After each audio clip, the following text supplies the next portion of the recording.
joker.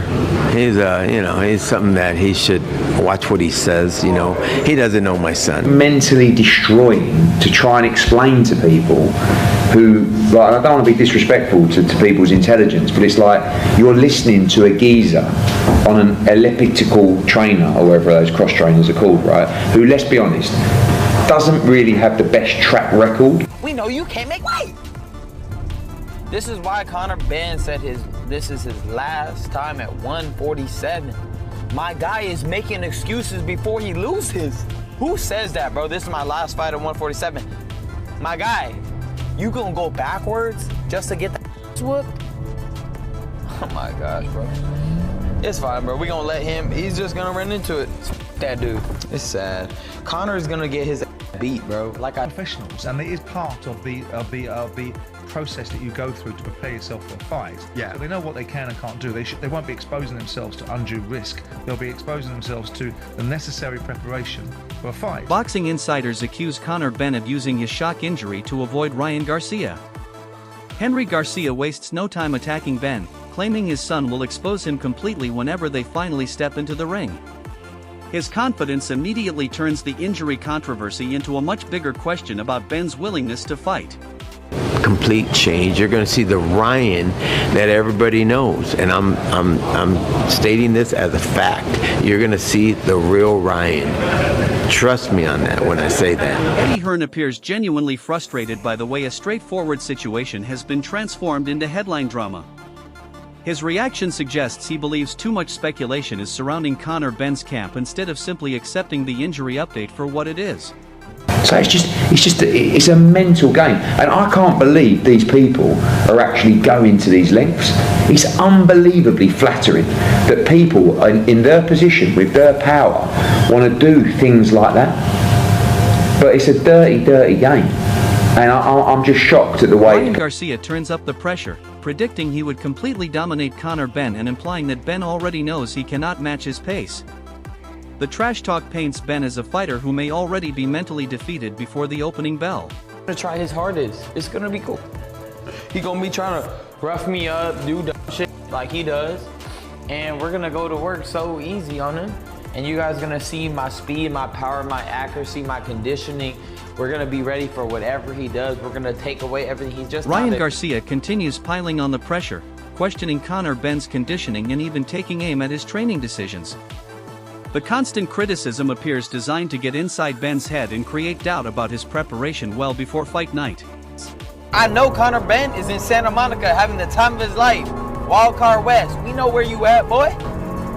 We know you ain't doing good. We know your sparring ain't what it is. We know you can't make weight. This is why Conor Benn said this is his last time at 147. My guy is making excuses before he loses. That's crazy to say. That is crazy to say, bro. Adam Smith raises fresh concerns after noticing Conor Benn was missing from an important training session. His observation adds another layer to the growing speculation, shifting the discussion beyond simple trash talk and toward genuine questions about what may be happening inside Benn's camp. I wasn't here training last night, so that's strange. He's ill. He can't fight if he's ill. Okay, health has to come first, so you feel gutted. Frank Warren attempts to cool the situation down, describing the injury as an unfortunate reality of professional boxing. His measured response stands in stark contrast to the growing criticism, emphasizing that injuries happen in the sport and that nobody should automatically be blamed. Well, it's nobody's fault. It's what happens, footballers get injured, sportsmen get Johnny injured. Nelson takes a much harsher position, criticizing the situation as reckless and questioning the professionalism surrounding Conor Benn's camp. His comments suggest he believes the entire episode has been handled far too poorly for a fight of this magnitude. The source is good. The source is good. And so when I'm hearing these things, I'm like, nah. And so it's popping out left, right, and centre. The source is good. And so to me, I just shook my head.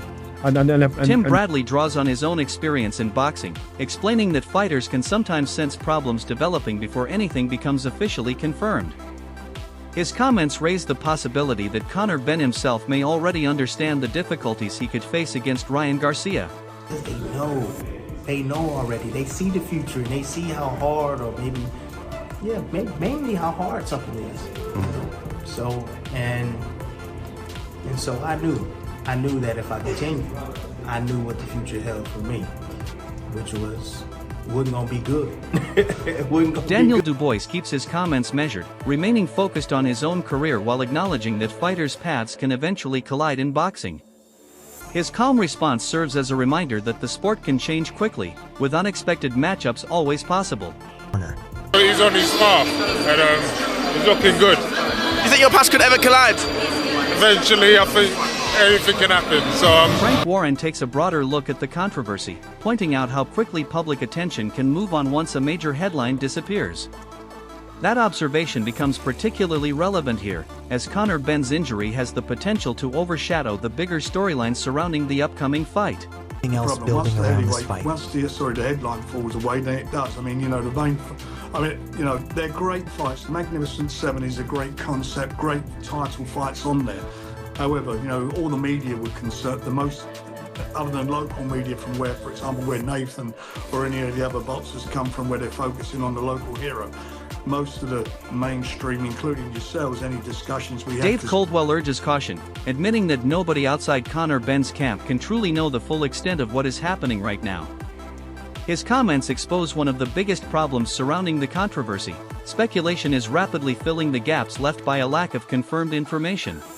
What we need to kill a striker. It's funny. I watched last night watching the Man City game. What a good buy they got there. What they've done. I mean, he scored 3 goals? Yeah. Well, should have been 3 goals in 2 games. I mean, that stupid VAR stopped nonsense again last night. I mean, it's like Liam Goff introduces even more uncertainty by describing what appeared to be a possible ankle problem without confirming exactly what happened. His hesitant explanation only creates more questions, leaving fans to connect the dots themselves.